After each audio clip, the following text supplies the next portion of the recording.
terkasih, berjumpa kembali masih dengan kami ya. Saya Wahyu Widianto bersama dengan Pak James masih di program dari Majas TV. Kali ini kita ada di program Iya, happiness. apa Pak? Sudah bawa Wah, ini ada mark ini. Ada mark tulisannya happiness. itu sengaja dibikin atau gimana? Oh, enggak. Saya kebetulan Sudah ada? lihat. Sudah ada. Ternyata happiness salah satu dari apa ya? Yang mark yang banyak orang beli. Happiness. Okay. Happiness. Gitu. Wah. Diharap membuat kopinya jadi happy. Happy. Oh, ada isinya juga ya? Saya Air baru putih. tahu. Air putih, saudara. Ya. Happiness, sahabat terkasih. Kalau Anda ingin happy, bahagia dalam hidup ini, bagaimana sih kita harus merespon setiap hal yang terjadi? Apalagi tadi Pak James sempat ngobrol, menyampaikan bahwa ini ada kesepakatannya ini. Ya. Bilang ada gencatan senjata, tapi katanya cuma beberapa minggu, Pak. Iya. Nah, orang jadi takut ya. Harga aftur naik, kemudian harga BBM juga kita belum tahu. Ada beberapa BBM yang tutup, Pak. Iya. Oh, di Surabaya Di Surabaya. ini. Waduh. Yang merek lain maksudnya. Oh, oke. Kita kan nggak boleh menyebut merek kan? Iya. Ya. Ya. Jadi gimana kita bisa tetap happy di tengah-tengah situasi nggak pasti seperti ini, Pak? Iya. Pak James. Jadi banyak kemarin saya ada nonton salah satu channel yang ada dan dia ngomong dia punya tagline itu adalah happiness. Jadi kebahagiaan itu dimulai dari hal-hal kecil. Wow. Apakah itu? Apa itu? Dan bagi dia adalah jalan-jalan. Jalan-jalan keliling Indonesia. Oke. Jadi menemukan happy dan semuanya. Lalu kemudian orang-orang berkata, loh, ya pantas saja. Kan Bapak ini, Cici dan Koko ini kan sudah tajir gitu. Bisa jalan-jalan loh. Jalan-jalan sepanjang tahun, keliling dari satu kota ke kota. Dulu dari keliling Jawa kalau nggak salah. Terus kemudian keliling Pulau Sulawesi. Wow. Dan sekarang dia keliling kepulauan Ternate, Halmahera, ke bawah itu semuanya begitu. Keren ya. Keren. Ya. Dan kemudian sudah kaya, yang tentu yang buat channel ini orang super kaya dong. Kok nggak hidupnya gimana? Iya. Gitu. Kalau kita masih mendang-mending ini, kalau habis healing keluar billing, Mbak, pusing, Mbak. Lalu dia tunjukkan bahwa loh, dia itu dari satu kota ke kota lain. Sampai ke satu tempat, lalu kemudian kan mereka stop, lalu dia kerja. Dia kerja. Oke, di tempat itu. Di tempat lain. Oh, di tempat lain. Jadi dia ada kerja dengan hubungan dengan luar negeri. Gitu, hubungan dengan luar negeri dan penghasilannya cukup besar. Gitu. Lalu ketika dia sebutkan penghasilannya 80 juta. Ups, saudara. Ini semua orang berkata per jam. Enggak, per hari, per bulan. Per bulan. Per bulan 80 juta. What? Gede banget gitu. Gede banget. Pantas aja happy gitu. Waktu dia kata happy dimulai dari hal-hal sederhana. Itu mah nggak sederhana. Hidup mah sangat kompleks. Gitu. Dan kerjanya bisa dapat begitu dan semuanya loh. Dan ini yang terjadi bahwa orang berkata bahwa happiness itu sesuatu yang berkaitan dengan hal-hal yang sederhana. Mendapatkan hal-hal yang sederhana, melakukan hal-hal yang sederhana, gitu. Nah, dari minggu lalu kita melihat happiness itu bukan cuma satu titik puncak dari yang kita dapatkan atau kita lewati, tapi ada sesuatu yang namanya dari suatu keseluruhan dari circle of life, dari kehidupan kita, dari kita kecil, lalu kita sebut itu masa lalu, lalu hari ini present day, masa sekarang, lalu kemudian masa akan datang atau future. Nah, ada banyak hal dalam kehidupan kita yang membuat kita nggak happy. Saya takut minggu depan yang mau berangkat. Gimana ini tiketnya? Yang bulan depan, gimana ini tiketnya dan semuanya. Banyak pesawat mulai di cancel dan semuanya, dan itu membuat kita nggak bisa happy gitu. Nah, hari ini kita berbicara mengenai apa yang terjadi di dalam kehidupan kita. Apa sih yang membuat kita tidak happy? Kadang hal-hal kecil membuat kita happy, tetapi setelah kita lewati hal-hal kecil itu, kita menjadi tidak happy lagi gitu. Nah, firman Tuhan berkata, kita bahas dari satu ayat, yaitu ucapan berbahagia dari Tuhan Yesus. Firman Tuhan berkata dalam Matius pasal 5 ayatnya yang keempat. Matius pasal 5 ayat yang keempat, firman Tuhan berkata, berbahagialah orang yang berduka cita, karena mereka akan dihibur. Berbahagialah mereka yang berduka cita, karena mereka akan dihibur. Nah, sahabat yang terkasih, kita kehidupan ini, di dalam kehidupan kita jalani, itu umumnya kita mengalami ketemu dengan hal yang berduka cita itu sekitar 2-3 kali dalam hidup. Jadi ketika kita masa kecil, mungkin kita ketemu dengan oma, grandma, kakek, opa, angkong, yang kemudian dipanggil Tuhan. Dan kemudian kita tidak mengerti, tapi kita melihat orang tua nangis, dan kita lihat semua orang berduka, dan kita jalani. Bagian dari pertama kali dalam hidup kita terlibat dalam hal kedukaan. Opa yang kita kenal, kita tidak mengerti kemana. Nah, kita mengalami yang namanya kehilangan pertama kali. Terus yang kedua adalah ketika orang tua kita dipanggil Tuhan.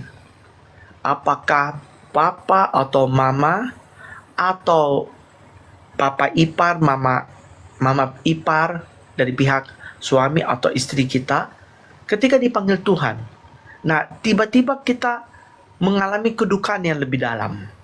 Jadi sesuatu yang kita alami dari masa kecil akan kita alami lagi ketika kita mulai dewasa, menikah mungkin, atau ketika kita menghadapi masalah yang cukup berat seperti COVID. Tiba-tiba dipanggil Tuhan. Dan tidak sedikit dari banyak sahabat yang terkasih yang kemudian waktu COVID, orang yang dikasihi Tuhan itu dipanggil, dan tiba-tiba dia tidak bisa lihat karena mereka kena COVID dan dibawa ambulans, dan itu saat terakhir kita lihat. Dan kita tidak tahu di mana kuburnya juga, karena nggak bisa dikunjungi, nggak bisa, dan dikubur di tempat yang waktu itu begitu susah, dan itu pun jadi tempat itu pun menjadi suatu tempat yang terkarantina karena terkontaminasi oleh virus. Itu yang kedua. Ada orang tua. Itu memberikan kita luka yang sangat dalam dan membuat hidup kita kehilangan. Yang ketiga, itu seringkali waktu kita semakin berumur, umur 50, tiba-tiba orang yang kita kasihi di samping kita, pasangan hidup kita, tiba-tiba dipanggil Tuhan.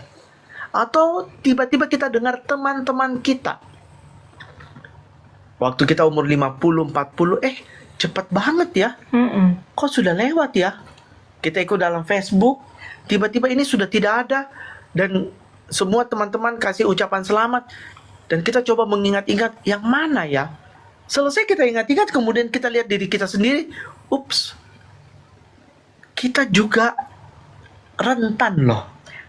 Kita juga bisa, nunggu antrian. Atau kemudian kita melawat, karena kita satu kota. Kita melawat, kita lihat teman kita, teman SD, teman SMP, teman SMA, teman kita bermain, atau konco dekat kita, yang kita baru minum kopi sama-sama minggu lalu loh.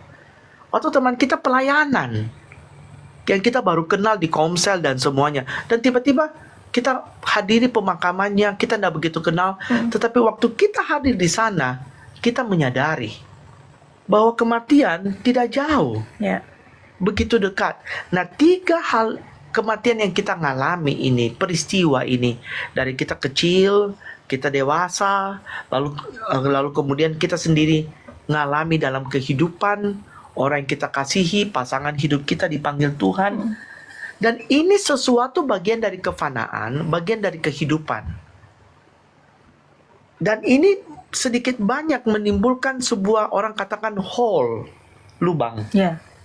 Ada sebuah lubang dalam hidup yang kalau kita ingat, kita apa semuanya, muka kita muram. Muka kita tiba-tiba pale, agak pucat sedikit.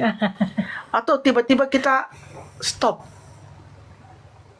hang gitu, nggak bisa mikir, nggak bisa apa gitu. Ada hole. Apalagi jikalau kita sudah sempat untuk mengucapkan goodbye kepada orang yang kita kasihi. Apakah waktu kecil, apakah waktu kita, orang tua kita, waktu kita dewasa, atau orang yang dekat dengan kita, gitu. Nah, apalagi zaman sekarang, hole itu makin banyak besarnya. Karena kita orang di zaman di kota modern seperti Surabaya, Jakarta, Bandung, Makassar, Medan, kita hidup makin mandiri, tinggal di apartemen, rumah kita, orang tua kita, makin individu. Nah, kita punya yang kita kasihi selain dari orang tua.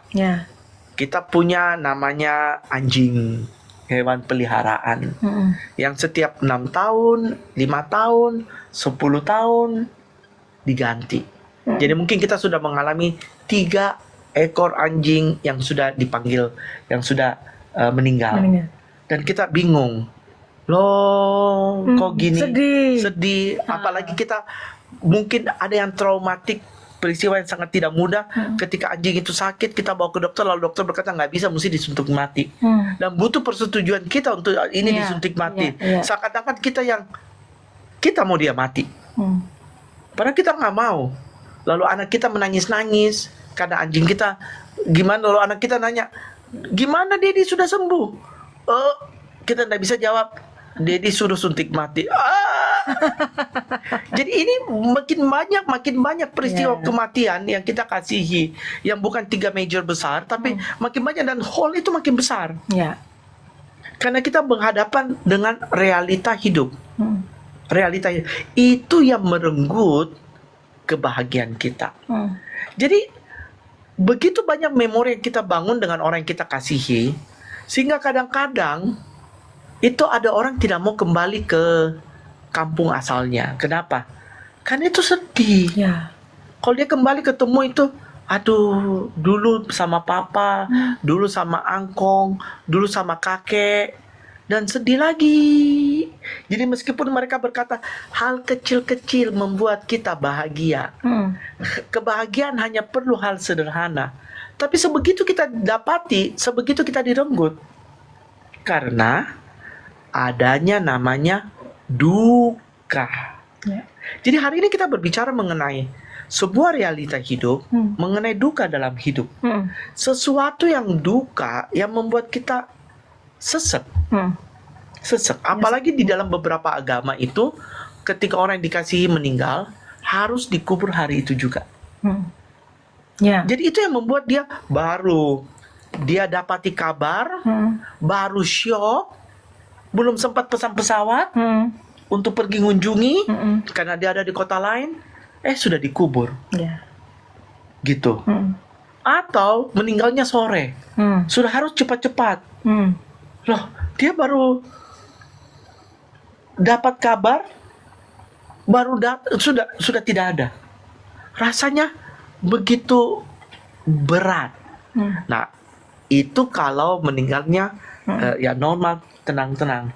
Bagaimana dengan kita Indonesia yang baru kehilangan 3 orang pahlawan dari pasukan perdamaian? Orang tuanya syoknya luar biasa. Gitu. Meskipun mereka sudah mempersiapkan hati bahwa anakku pergi ke medan perang, bisa jadi pulang tinggal lama. Bisa jadi. Tapi ketika kabar itu datang, tidak ada manusia yang siap. Tidak ada. Tidak ada. Nah, ini yang sebabnya ini memberikan lubang dalam hidup kita, dalam jiwa kita, dalam perasaan kita, ada hole, sehingga susah untuk kita bahagia. Sekalipun ada hal-hal kecil yang membuat kita happy. Jadi, wah, aku ingat aku minum kopi enak. Tapi pada saat dia minum kopi, dulu sama kakek terakhir minum kopi kapan ya? Sedih lagi. Belum lagi dengan pasangan, belum lagi dengan teman, gitu. Sedih lagi, gitu. Dan seakan-akan itu memori yang kita tidak bisa lepas. Dan itu ada, itu ada. Nah, ini yang suatu yang luar biasa di dalam Tuhan Yesus. Tuhan Yesus memberikan ucapan bahagia. Berbahagialah orang yang berduka cita, karena mereka akan dihiburkan. Waktu saya baca ini, sopo sing hibur. Berbahagialah orang yang berduka cita. Piye carane? Caranya gimana? Gimana? Ya. Gitu. Nah, maksudnya begini loh. Bayangkan ya, kalau kita sedang berduka cita ya, di rumah duka. Terus pendetanya berkata, berbahagialah kamu yang sedang bersedih-sedih. Ngomong apa? Gitu. Kamu nggak ngerasain gitu. Iya, itu dia, berbahagialah, senyum lagi. Aduh. Lalu berbahagialah, ternyata pakai baju Sinterklas. Ho ho ho. Ini pendengar ngambil kacang dilemparin. Ngejek gitu. Nah, Tuhan Yesus berkata loh, berbahagialah orang yang berduka cita. Lah, siapa yang membuat orang itu berbahagia? Ya. Orang berkata berbahagia karena hal kecil-kecil. Hal kecil apa yang membuat dia bahagia? Lawan di rumah duka. Orang berduka berbahagia. Siapa yang membuat berbahagia? Apa yang membuat orang itu berbahagia? Firman Tuhan berkata, berbahagialah orang yang berduka cita karena mereka akan dihibur. Siapa yang hibur? Jadi kita di rumah duka gitu, semuanya terasa pahit. Semuanya terasa hambar. Orang sampai kalau orang yang berduka itu sampai nggak kerasa makan, nggak makan. Ayo makan ma. Nggak tahu jam berapa sudah makan dan nggak makan. Nggak tahu, semuanya terasa tawar gitu. Karena kita dikuasai sama perasaan duka. Nah sekarang orang yang perasaan berduka, siapa yang akan hibur? Ya yang ngomong. Siapa yang ngomong? Tuhan Yesus. Tuhan Yesus. Jadi ini sebuah kondisi di mana jadi orang tidak mengerti waktu ucapan berbahagia. Ini menjadi sesuatu yang khotbah di bukit menjadi poin yang utama dalam kehidupan pendengar pada zaman itu. Gitu. Pendengar zaman itu. Nah, ini Matius pasal yang kelima ya. Nah, sebelumnya di dalam pasal yang keempat, saya bacakan untuk saudara. Ini yang Tuhan Yesus lakukan di dalam Matius pasal keempat ayat ke-23. Yesus pun berkeliling seluruh Galilea. Ia mengajar di rumah-rumah ibadat, memberitakan Injil kerajaan Allah, serta melenyapkan segala penyakit dan kelemahan di antara bangsa itu. Maka tersiarlah berita tentang dia di seluruh Syria. Dibawanyalah kepadanya semua orang yang keadaan yang buruk keadaannya, yang menderita berbagai penyakit dan sengsara, yang kerasukan, yang sakit ayan, dan yang lumpuh. Lalu Yesus menyembuhkan mereka. Maka banyak orang berbondong-bondong mengikuti dia. Nah, sampailah di pasal kelima. Orang berbondong-bondong ini mengikuti dia, mau mendengar Tuhan Yesus mengajar mereka. Lalu Tuhan Yesus naiklah ke atas bukit dari tempat yang tinggi. Dia ngomong kepada banyaknya orang yang mengikut dia. Jadi Tuhan Yesus sudah menyembuhkan orang, melenyapkan penyakit, dan dia menemukan ada penyakit besar dalam hidup mereka. Duka. Nah, saudara, jadi ini yang terjadi dengan bangsa Israel yang dijajah Roma. Mereka mengalami kedukaan. Ini Tuhan Yesus umur 30 tahun. Nah, waktu dia lahir, Dia lahir di kota Bethlehem. Lalu kemudian Raja Herodes ketika mendengarkan lewat orang Majus yang datang untuk menyembah raja yang baru lahir, Raja Herodes marahnya luar biasa. Lalu Raja Herodes memberikan pengumuman, maklumat yang dibawa oleh seluruh pasukannya, bayi mana yang lahir hari itu. Lalu semua bayi yang lahir pada hari itu ditangkap, dibunuh. Sampai genaplah apa yang dikatakan oleh firman Tuhan, bahwa terdengarlah tangis di Rama. Terdengarlah suara di Rama, tangis dan ratap yang sangat sedih. Ini nubuat dari Nabi Yeremia. Sampai dikatakan Rahel menangisi anak-anaknya dan ia tidak mau dihibur sebab mereka tidak ada lagi. Jadi sebuah nubuatan seperti Rahel yang kehilangan anak dan tidak mau dihibur. Dia cuma nangis meraung-raung. Nah, saudara bisa bayangkan waktu Tuhan Yesus datang, seluruh Bethlehem, seluruh bayi yang lahir itu, mereka masuk ke rumah sakit Dor, mereka masuk ke poliklinik, bunuh. Mereka ketemu dengan rumah persalinan, mereka tanya ke bidan-bidan, bunuh semuanya. Ini dilakukan.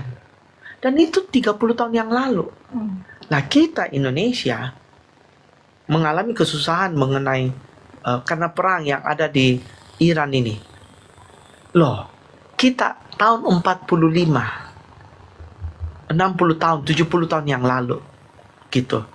Kita mengalami setelah itu bolak-balik ada peperangan demi peperangan yang ada. Perang melawan Malaysia, perang terhadap pemberontakan ada di Indonesia, revolusi yang ada di tahun 65 PKI. Dan kita bagi orang yang lahir di tahun-tahun itu melekat dalam pikirannya. Saya sendiri masih mengingat bagaimana waktu kecil orang begitu banyak, zaman itu orang punya tato dan orang punya tato dikejar lalu tiba-tiba besok pagi sudah mati. Nggak ada. Gitu. Jadi kita malam-malam itu tidak boleh keluar. Sore itu lewat dari maghrib jam 6 sore itu tidak boleh keluar. Jadi waktu tanda maghrib itu kita semua sudah harus di rumah. Di dalam. Itu saya waktu kecil. Nah, waktu Tuhan Yesus bayi, orang-orang tua mengingat Tuhan Yesus umur 30. Orang-orang tua pada zaman itu umurnya 45 gitu, umurnya 50, melekat dalam pikiran mereka bagaimana bayi dibunuh. Bayangkan kalau nonton tiba-tiba masuk cuplikan di Instagram, di TikTok, di semua platform, bayi loh di Dor gitu. Nah, kita aja mendengarkan bagaimana di Timur Tengah rumah sakit dibom. Kita nggak lihat bomnya, kita cuma lihat puing-puingnya. Kita sudah lah, bayangan kalau kita lihat bayinya yang di Bethlehem, di Dor, bayi itu disembelih, kita melekat. Apa yang terjadi? Nah, ini yang terjadi di bangsa Israel, yang begitu besar kedukaan bagi orang yang umurnya 45, 60, 70. Ada sebuah hole dalam hidup mereka. Ada kedukaan yang besar. Dan Tuhan Yesus dari atas bukit melihat ke bawah dan dia lihat mereka. Dan dia berkata, berbahagialah kamu ketemu aku. Yang di dalam pasal 4, aku datang melenyapkan kelemahan. Dengan cara Tuhan Yesus berkata, aku hibur engkau. Aku hibur engkau. Engkau yang punya kedukaan. Engkau yang seperti Rahel yang tidak bisa dihiburkan karena mengalami kedukaan. Jadi ini sesuatu mengenai masalah kedukaan, dengan kita mengalami begitu banyak peristiwa kedukaan dalam hidup kita. Kakek, nenek, kehilangan orang-orang kita kasih ya. Orang tua, sahabat, pasangan. COVID yang 3 tahun yang lalu, kita syoknya luar biasa. Belum lagi anak-anak sekolah ya. Lalu kemudian dia pulang sekolah, orang tuanya yang di rumah yang kerja work from home, tiba-tiba anak itu dinyatakan kena COVID, lalu dikarantina, lalu besok orang tuanya kena COVID juga, mamanya kena COVID, saudaranya kena COVID, lalu ketika dia keluar dari kamar, semua mama dan semuanya sudah dikarantina. Minggu depan dia keluar kamar, dia sudah mulai sembuh, tapi dia dapati papanya dibawa ambulans, mamanya dia bawa ambulans, seluruh keluarganya dibawa ambulans, tinggal dia sendiri yang sudah sembuh. Bayangkan, dia menanggung perasaan bersalah, seakan-akan dia yang penyebab COVID. Dia yang menyebabkan orang tuanya tidak ada. Padahal orang tuanya belum tentu terkena oleh dia, karena tidak kelihatan, tapi dia menanggung itu. Jadi akibat dari COVID, begitu banyaknya seluruh dunia mengalami kedukaan hole di dalam dirinya. Jadi pertanyaan setelah tahun 2023 itu, kenapa para wisata melonjak dan semuanya, dan tiba-tiba semua ada konser dan apa semuanya, karena mereka pingin bahagia, pingin melupakan. Betapa mengerikannya melihat itu di rumahnya, betapa menakutkannya kalau ada apa-apa. Dan saat itu kita cuma dengarkan bunyi mobil rumah ambulans, dan diumumkan ini meninggal, menakutkan. 3 tahun. Nah, Bapak, Ibu, Saudara, ada sebuah hole yang kita nggak sadar, kedukaan, dan kita bawa itu. Nah, di dalam kehidupan secara psikologi itu yang namanya kedukaan atau grief. Itu akan merebut kebahagiaan kita. Nah, grief itu harus dipulihkan. Nah, ada 5 tahapan. Sampai dikatakan ada 7. Ada yang membagi 5, 7. Lalu keilmuan sekarang dengan lebih terperinci mereka menjadikan 12. Gitu. Tapi pada dasarnya itu oleh Kubler-Ross mengatakan ada 5. Yang pertama itu ketika orang mengalami mereka bereaksi di dalam kedukaannya adalah menyangkal. Enggak kok. Denial. Enggak apa-apa. Waktu mereka dengar itu, mereka berkata, it's okay. Everybody gone through this. It's okay. Gitu. Kita hidup pasti mati kok. Gitu. Jadi ada denial. Gitu. It's okay. Kita bisa lewati. Jadi dia tidak bereaksi. Gitu. Nah, lalu kemudian setelah itu dia ngamuk. Tiba-tiba dia marah. Dia marah karena dia melihat realita. Ada frustasi karena dia tidak bisa ngubah.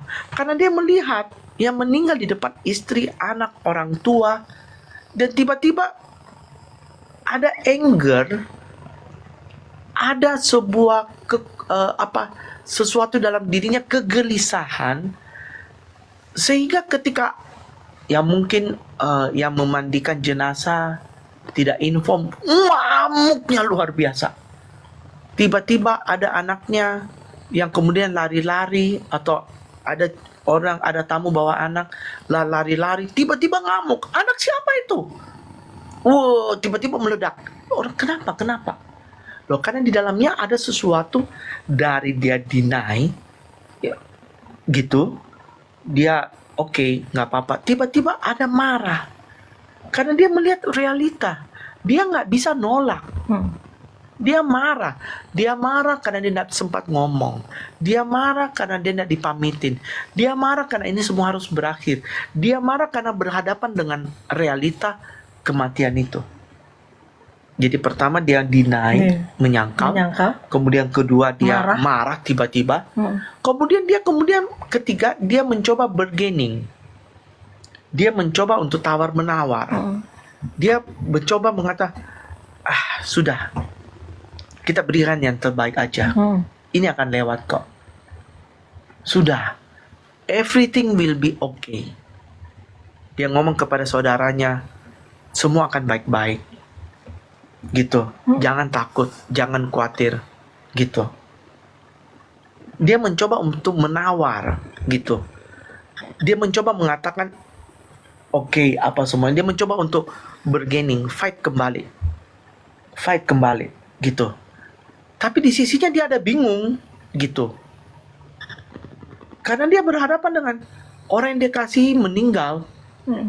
Dia mencoba mengatakan, menenangkan dirinya, it's okay, tapi dia juga nggak bisa berbuat apa-apa. Dia merasa helpless juga. Jadi gimana? Mulai muncul ke depan, aku gimana? Hari itu dia pulang, dia masuk kamarnya, dia sendirian. Kalau anak, tiba-tiba tidak ada lagi kakek, tidak ada lagi oma. Ketika dia kembali, bagi suami atau istri yang ditinggalkan, dia ketemu dengan tempat tidur kosong, ketemu dengan baju-bajunya. Jadi dia coba untuk, ya, dia kok ngomongkan, ini bisa jadi berkat, positif. Tapi dia merasakan ada sesuatu yang begitu menguasai dirinya. Dia nggak tahu apa. Dan dia mencoba untuk bergaining. Saya bisa baik-baik aja kok. Ada anak-anak kok. Saya nggak usah takut apa. Tapi dia mencoba mengatakan itu kepada dirinya. Mengatakan baik-baik aja. Jadi dia setelah menyangkal, sekarang dia masuk kepada anger. Dia makin menurun, terus ke bawah dia bergaining, menawar. Nah, setelah itu nantinya ketika hari yang kedua dan semuanya, dia akan mengalami depresi. Gitu. Depresi itu ketika dia melewati hari pertama, dia bangun besok hari badannya lebih segar dan semuanya, dia mengalami realita ini benar-benar tidak ada. Dia harus kembali menghadapi realita ke rumah duka. Dia menghadapi ke rumah duka. Dan dia depres. Jadi perasaan tertekan yang terus menerus. Dia tidak bisa keluar. Dia harus berhadapan dengan petinya. Dia harus berhadapan dengan orang lain yang yang mengatakan, kami turut berduka cita ya. Ada yang bisa saya bantu ya. Dia hadapi, dia menjawab pertanyaan yang ke-20 kali. Kok bisa ya? Kemarin kan masih baik-baik. Kenapa gimana ya? sih? Dicerita lagi. Jadi ketika dia bercerita, telinganya mendengar, otaknya mendengarkan itu memberikan sesuatu perasaan dia harus hadapi. Kalau yang sebelumnya dia mencoba menguatkan dirinya, aku baik-baik aja, semua will be okay, ada anak kok, ada asuransi yang jamin kok, ada teman yang mengatakan saya cover ininya kok. Dia merasakan tidak seorang diri. Tapi pada hari itu dia mengalami depresi. Dia tiba-tiba duduk diam terus. Dia duduk diam terus, dia depresi. Itu yang keempat. Dia mencoba untuk mencari jalan gitu. Dia ceritakan berulang-ulang bagaimana kejadian apa semuanya. Dia depresi, dia berhadapan dengan realita sudah. Karena dia menceritakan ulang-ulang, dia berhadapan dengan realita. Apa yang terjadi? Kenapa itu terjadi? Dia tidak bisa buat apa-apa. Sekarang dia cuma bisa menguburkan. Dan yang kelima, secara psikologi, akhirnya dia menghadapi. Dia merelakan. Dia nangis untuk terakhir kalinya. Dia bisa mulai mengatakan, pulanglah, pergilah. Gitu. Itu kelima. Nah, lalu kemudian yang dikasihi lalu dikuburkan. Nah, saya tidak bermaksud membawa saudara kembali kepada memori yang lama. Bukan. Tapi ini adalah 5 sikap yang ada. Nah, lalu kemudian psikolog yang lain kemudian menambahkan menjadi 7. Karena di zaman sekarang ada yang paling pertama, orang mendengarkan berita lebih cepat lewat WA dan semuanya. Dan mereka mulai dengan yang namanya shock. Jadi ada yang kaget. Shock. Gitu. Kalau dulu ceritanya lebih lambat. Dia datang ke rumah lalu kemudian ketika melihat, dia nah kalau ini pertama dia shock karena dia sudah dengarkan berita lebih awal. Gitu. Dia shock, kok cepet sih? Gitu. Kok ini sih kayak begitu? Ya. Lalu kemudian di bagian yang lain ada juga mereka menambahkan ada yang namanya kekhawatiran yang terus-menerus. Jadi mereka mencoba untuk menjawab sebelum itu mereka menerima. Menjawab apa yang terjadi. Jadi setelah yang keempat depresi, dia ada yang namanya mencoba untuk membangun hidup kembali. Gitu. Lalu kemudian ada bagian yang 12 itu masuk kepada lebih detail-detail. Dan itu masuk kepada ada yang namanya mereka sharing, mereka ada perasaan anxiety, ada perasaan yang dari marah mereka mencoba untuk mencari penghiburan sampai akhirnya mereka setelah mereka menerima, mereka membangun hidup yang baru, move on, membangun hidup yang baru. Nah, kita mencoba, tetapi ada tetap hole di dalam hati.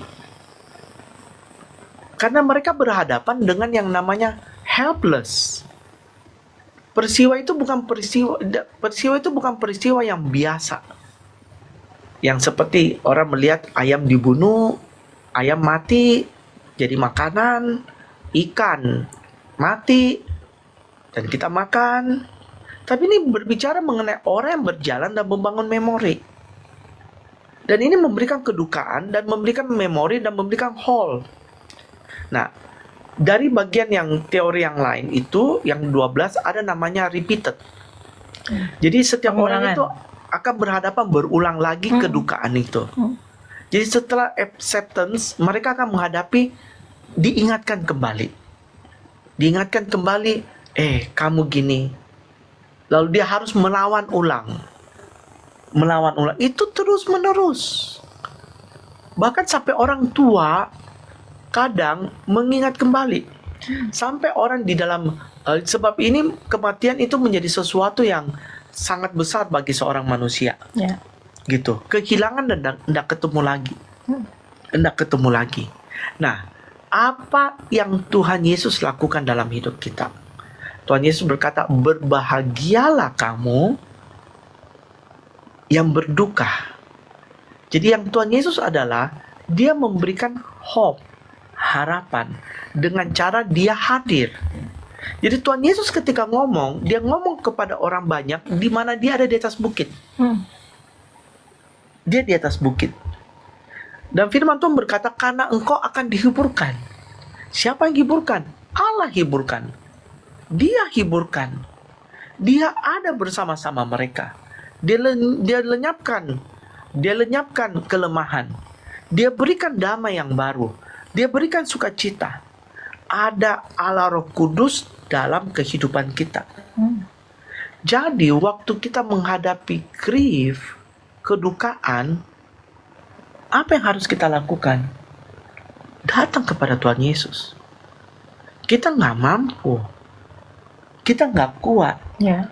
Kita nggak bisa. Kita nggak bisa hadapi. Jadi kita ini manusia. Betapa tidak mudahnya. Nah, firman Tuhan menceritakan kejadian berduka yang sangat awal sekali Adam dan Hawa. Dia punya anak Kain dan Habel. Kain dan Habel masuk ke dalam masalah besar pertengkaran dan akibatnya Kain membunuh Habel. Nah, bayangkan apa yang ditanggung oleh mamanya Hawa. Lihat anaknya saling bunuh. Habel mati. Lalu kemudian apa yang terjadi dengan Kain? Kain dihukum Tuhan. Dia pergi menjadi pengembara dan nggak balik lagi. Adam dan Hawa kehilangan dua anaknya. Dan dia bawa grief itu. Jadi kedukaan pertama kali dialami oleh Adam dan Hawa. Akibat dari keluar dari Taman Eden. Akibat dari buah dosa. Yeah. Mereka orang tua yang mengalami grief yang paling awal. Grief yang paling awal. Tapi kita beruntung loh ketemu Tuhan Yesus. Karena Roh Kudus akan menghiburkan. Jadi di dalam setiap fase yang ada, kita nggak jalan sendiri. kita jalan bersama Tuhan. Kita ketika melihat itu, orang yang dipanggil Tuhan, datang langsung kepada Tuhan. Aduh Tuhan, tolong Tuhan. Aduh Tuhan, ada apa ini? Dan ketika kita dengarkan dan itu benar, jadi dari syok, lalu kita lihat itu dan kita lihat orang yang kita kasih itu ada, kita syoknya luar biasa. Kita berseru ke Tuhan, Tuhan tolong. Tuhan tolong. Kita nangis ke Tuhan. Kita nangis ke Tuhan. Jadi ada, kita nggak sendiri. Ada Tuhan. Manusia yang alami namanya denial. Kenapa denial? Karena dia nggak sanggup. Jadi dari ini sebuah pola yang ada adalah dia deny, dia marah, dia mencoba tawar, dia mengatakan baik-baik aja, lalu ketika dia hadapi dia depresi, lalu kemudian dia mulai menerima. Tapi grief itu, kedukaan itu tidak begitu lagi. Itu dikatakan garisnya bukan begini, tapi itu circle. Lingkaran gitu. Lingkaran. Ya? Akan berulang lagi. Akan gitu berulang ya? lagi. Besok dia ingat lagi suaminya yang tidak ada. Ya. Dia duka lagi. Dia mengatakan, dia deny. Gitu. Kenapa sih semuanya ini? Dia mulai nyalahkan. Itu gara aku. Aku nggak larang dia dulu makan asin-asin. Dia darah tinggi. Dan ketika stroke, itu aku. Yeah. Dia marah sama dirinya sendiri. Dia diam. Dia marah sama dirinya sendiri. Lalu kemudian dia coba menawar. Seandainya kalau bisa saya aja mati. Lalu dia depresi. Karena dia tidak bisa buat apa-apa. Lalu kemudian ya sudah, ginilah hidup. Jadi dia dah semakin bahagia. Tetapi kedukaan itu yang menimbulkan lubang akan membawa dia makin turun. Menyalahkan diri.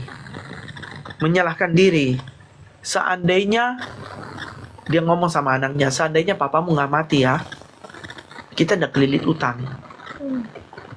Seandainya mamamu dulu jama ya, kita nggak begini. Dan akhirnya dia tidak pernah bahagia.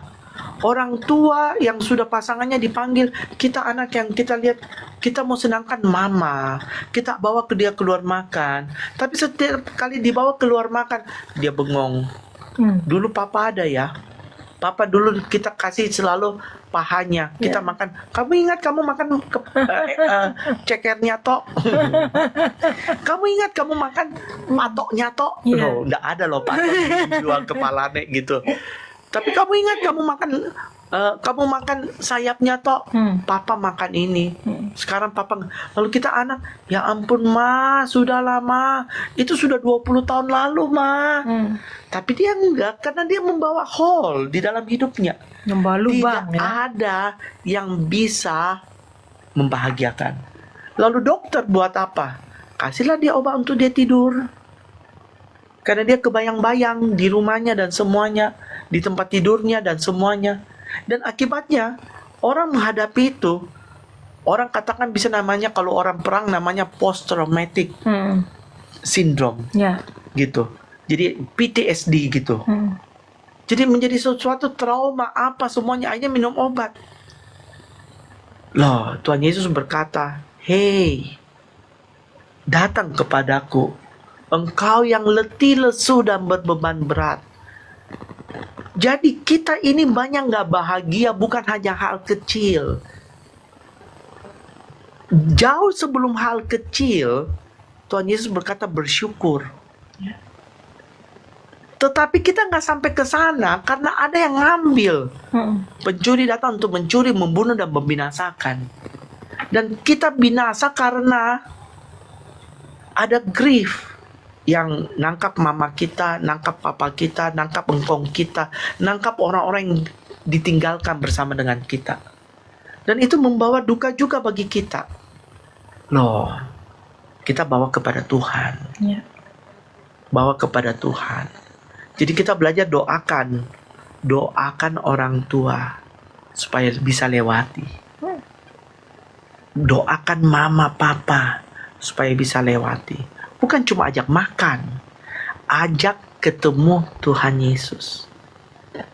Jiwa kita ketemu Tuhan Yesus. Tuhan, saya gak kuat Tuhan. Saya ketemu orang, nangis-nangis. Seminggu nangis-nangis. gitu. Saya pikir siapa? Siapa? Kenapa? Saya pikir anaknya meninggal loh. Ternyata kucingnya. Kucingnya.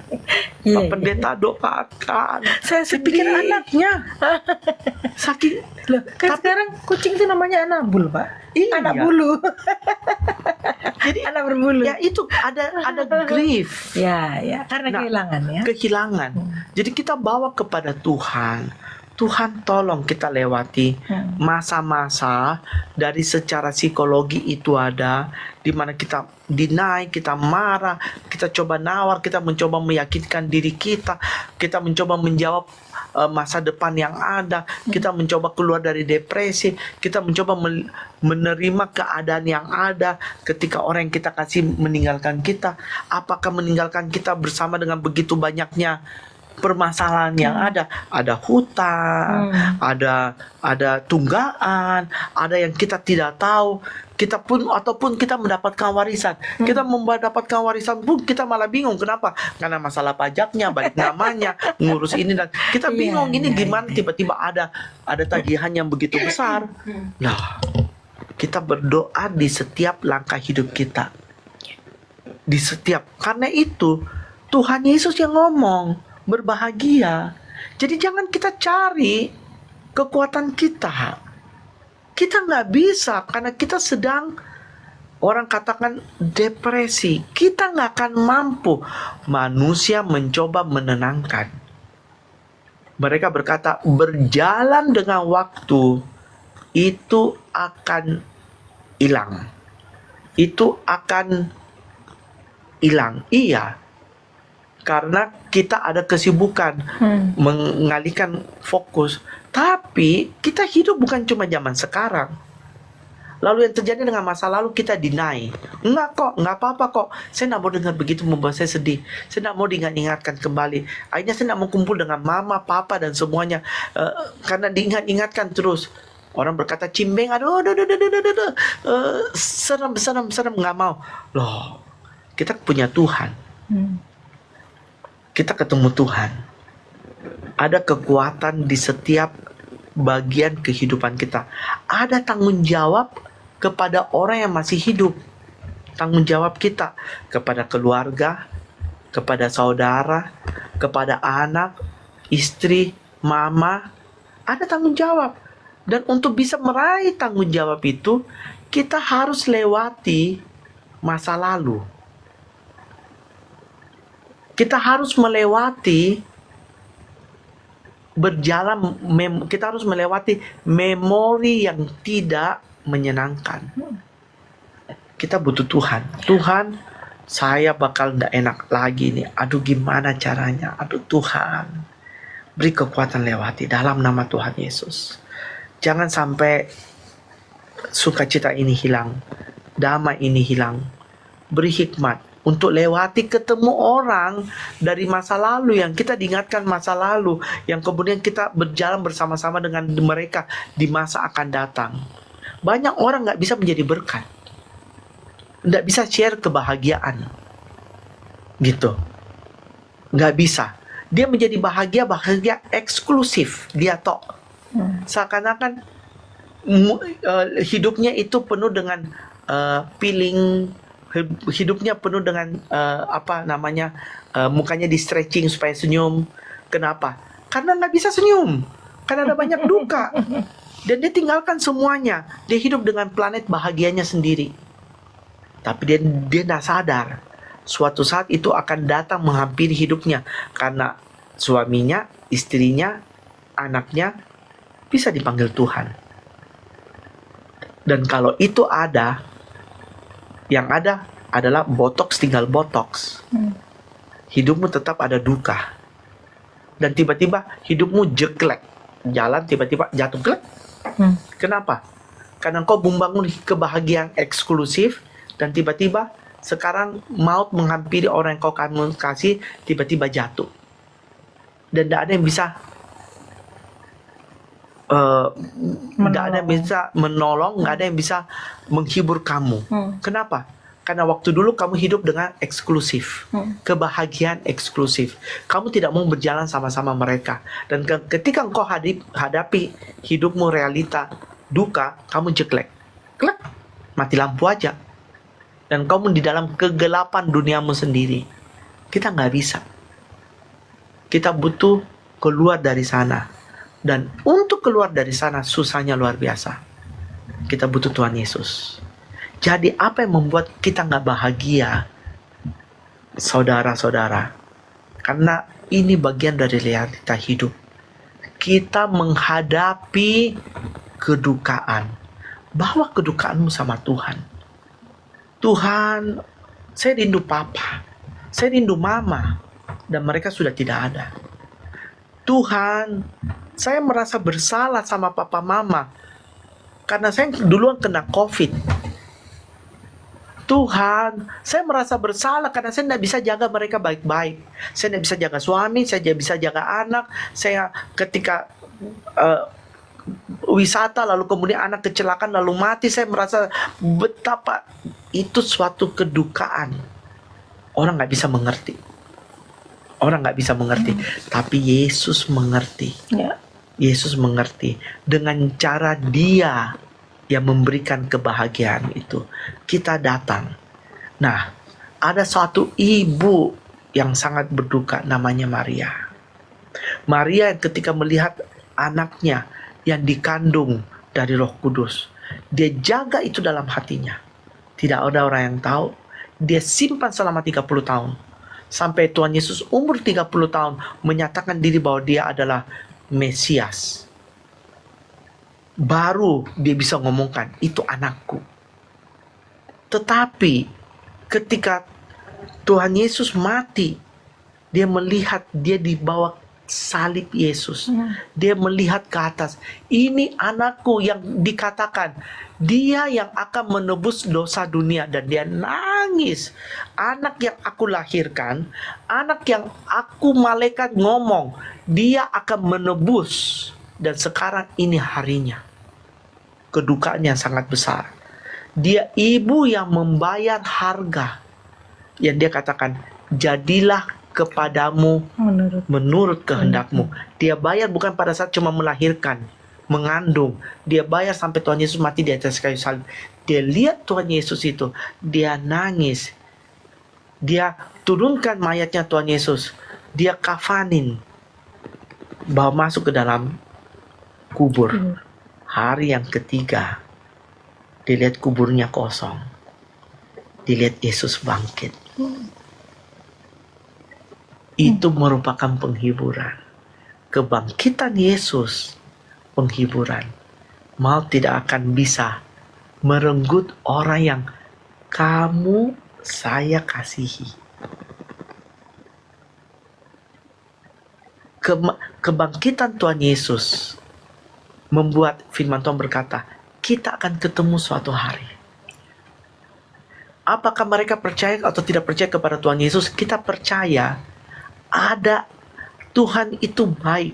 Tuhan itu menimbang dengan adil kebaikan dari dengan kehidupan dari orang tua kita. Dan kita percaya Tuhan baik. Amin. Meskipun mereka belum percaya kepada Tuhan Yesus lalu mereka mati, kita percaya bahwa dia kembali kepada penciptanya. Apakah upah yang akan mereka peroleh itu hal yang nanti. Tapi kita percaya dia bersama pencipta. Dia bersama pencipta. Dia bersama dengan Bapa yang kita percayai. Dan Bapa kita penuh kasih. Jadi bukan berarti kita harus doakan mereka. Enggak, dia sudah bersama dengan pencipta. Sang pencipta.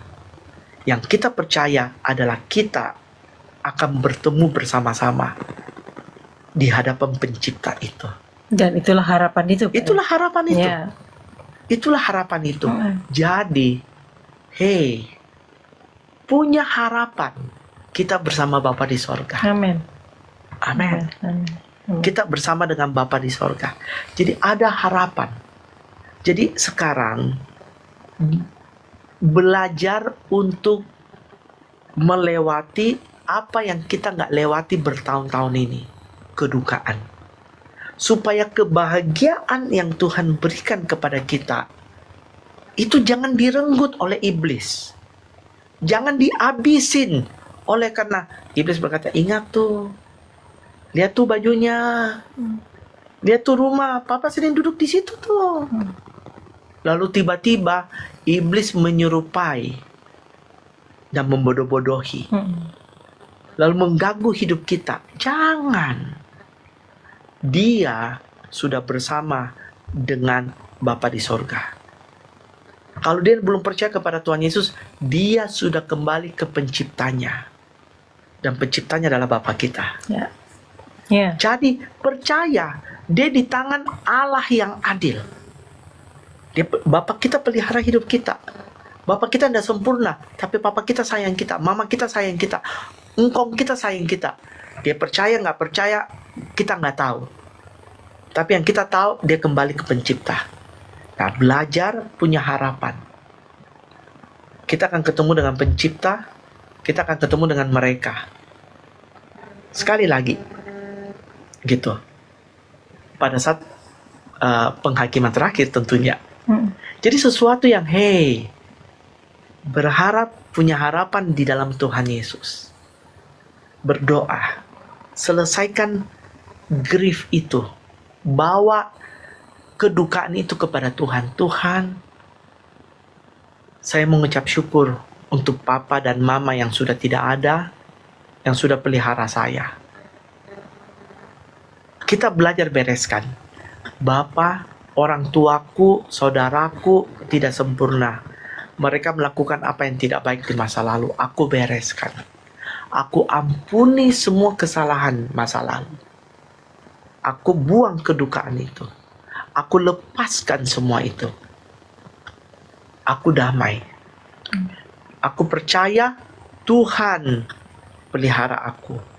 Aku terima semua masa lalu dengan apa yang ada. Aku terima mereka sudah bersama dengan Bapa di surga. Mereka sudah bersama dengan penciptaku. Mereka sudah lakukan yang terbaik dengan semua ketidaksempurnaan mereka. Aku terima dan aku syukuri. Aku mau damai. Aku mau let go. Dan aku mau move on dalam kebahagiaan bersama Tuhan Yesus. Amin. Amin. Amin. Ayo. Jadi mari kita ambil waktu. Kita lihat Tuhan mau kita bahagia. Sekalipun kita berduka, sekalipun pendengar pada zaman itu banyak kedukaan karena perang, karena pembunuhan, karena ketidakadilan, karena mereka korban dan mereka nggak bisa buat apa-apa. Tapi Tuhan Yesus yang berikan kebahagiaan itu. Dan Tuhan Yesus akan berikan kebahagiaan ke kita hari ini. Ke kita hari ini. Nah, kita belajar berdamai dengan hidup kita. Dengan sebuah poin di mana dulu kita pernah berhenti. Dengan sebuah hal duka cita, kedukaan. Karena itu mari kita ambil waktu, kita lihat hidup kita. Belajar lepaskan kedukaan masa lalu. Orang tua yang kita kasihi bersama dengan begitu banyak drama, begitu banyak ketidaksempurnaan, begitu banyak cerita-cerita di masa kecil. Let go. Ampuni. Lepaskan. Atau kita yang masih merasakan kedukaan hari ini, kita berdoa, Tuhan ajar aku lewati. Aku gak sanggup Tuhan. Aku gak sanggup Tuhan. Aku ingat terus. Kita belajar ingat yang baik. Apa yang tidak baik, kita ampuni dan kita lupakan. Itu muncul kembali. Kita ampuni, kita lupakan. Besok itu datang lagi. Iblis ngomong, iblis ingatkan, kita ampuni, kita lupakan. Makin lama Tuhan akan gantikan dengan happiness dalam hidup kita.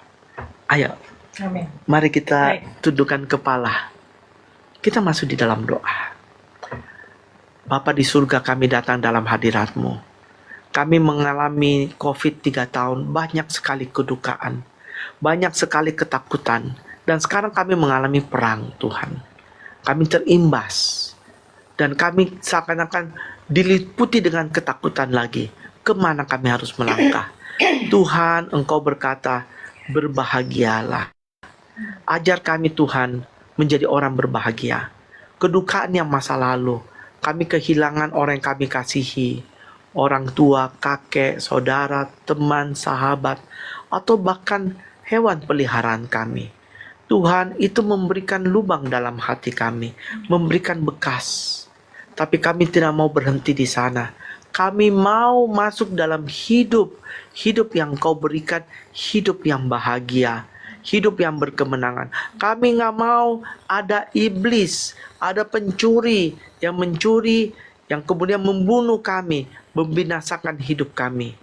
Lalu kemudian kami hidup menjadi hidup yang bahagia tapi eksklusif. Lalu orang-orang di sekitar kami jauhi, kami buang, kami tidak mau layani, kami tidak mau dekat. Karena menimbulkan luka dalam hati, mengingatkan luka dalam hati kami. Mari Bapa di sorga, beri kami kekuatan pada hari ini membereskan. Mari kita sebut orang yang kita kasihi. Mama kita, opa kita, angkong kita, oma kita.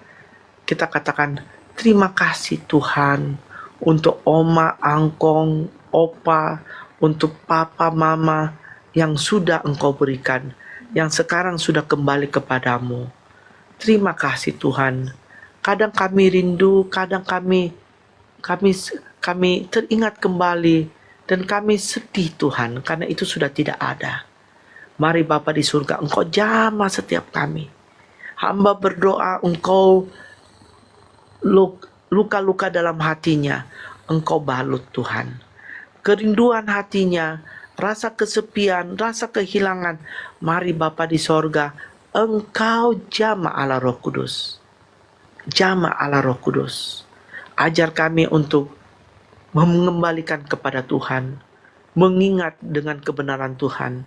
Ajar kami mengucap syukur, terima kasih untuk Papa Tuhan. Papa sudah di sorga, Mama sudah di sorga, orang yang kami kasih sudah di sorga. Terima kasih Tuhan untuk berkat-Mu. Terima kasih Tuhan untuk anugerah-Mu.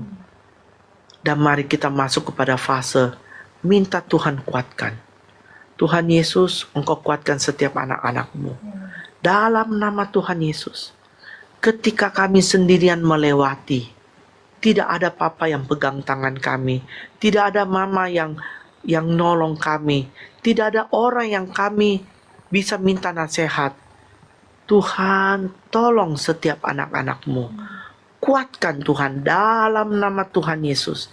Hati mereka yang bingung, galau, dan merasakan kesepian. Hamba berdoa, Allah Roh Kudus, jamah hatinya. Jamah Tuhan, pegang tangan mereka, kuatkan. Ada Bapa di sorga yang pegang, ada Bapa di sorga, ada orang tua yang mereka kasihi yang telah menjadi pemenang dalam dunia ini, melewati perlombaan dalam dunia ini. Firman-Mu berkata, mereka sedang melihat dari sorga. Mari Bapa di sorga, Engkau kuatkan kami menjadi pemenang seperti mereka. Dalam nama Tuhan Yesus. Dan mari kami masuk Tuhan fase untuk berani menjadi pemenang. Mengampuni semua masa lalu kami yang jelek, yang tidak baik. Bapa di sorga, ada hal-hal yang iblis seringkali mengingatkan. Bersama dengan memori yang baik dalam hidup kami, ada memori yang tidak baik.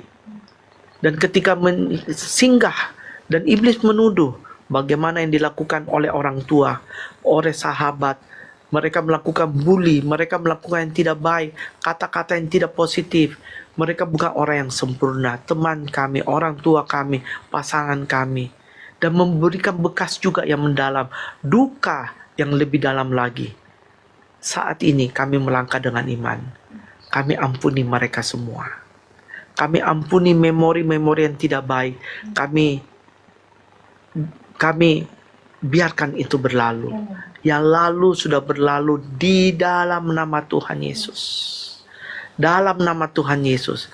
Dan seperti yang firman-Mu berkata, yang baru sudah datang. Ada anugerah Tuhan. Ajar kami Tuhan melihat Engkau Bapa. Engkau begitu baik. Kasih-Mu begitu besar sehingga anak-Mu datang mengampuni dosa kami. Ajar kami saat ini dengan kasih-Mu mengampuni semua yang tidak baik dalam hidup kami. Dalam nama Tuhan Yesus kami ampuni. Karena kami pun sudah diampuni. Karena kami pun tidak lebih baik dari mereka. Dan kami diampuni. Karena itu kami damai dengan masa lalu kami yang tidak baik. Kami ampuni masa lalu kami. Di dalam nama Tuhan Yesus. Dan mari Allah Roh Kudus, kalau kami diingatkan kembali dengan yang tidak baik, ajar kami untuk berani. Kami sudah ngampuni. Dan kami ampuni kalau itu muncul lagi. Kalau iblis ingatkan kami hal yang baru lagi, kami melangkah dengan iman. Kami ampuni lagi. Karena kami sadar, kami orang tidak lebih baik. Tapi Bapa mau mengutus anaknya mati untuk kami. Orang yang tidak lebih baik. Karena itu saat ini, kami damai dengan masa lalu kami. Di dalam nama Tuhan Yesus. Bapa di surga, terima kasih untuk anugerah-Mu. Hamba-Mu berdoa, curahkan bahagia dalam hidup anak-anak-Mu. Karena Tuhan Yesus yang memberikan kami kebahagiaan. Dengan mujizat, dengan pertolongan, dengan sukacita dan damai. Di dalam nama Tuhan Yesus. Mari kita percaya, kita katakan amin. Amin. Pak James, terima kasih. Sama-sama, sudah Bu. menjadi berkat pagi hari Tuhan ini. berkati. Tuhan berkati. Tuhan Dan sahabat berkati. terkasih dimanapun Anda berada, Anda yang berduka cita, hari ini ada kabar baik untuk setiap sahabat terkasih. Bahwa Tuhan memberikan penghiburan, Amin. memberikan pengharapan Amin. bagi setiap Anda. Amin. Kami pamit, sampai jumpa minggu depan dan Tuhan Yesus berkati.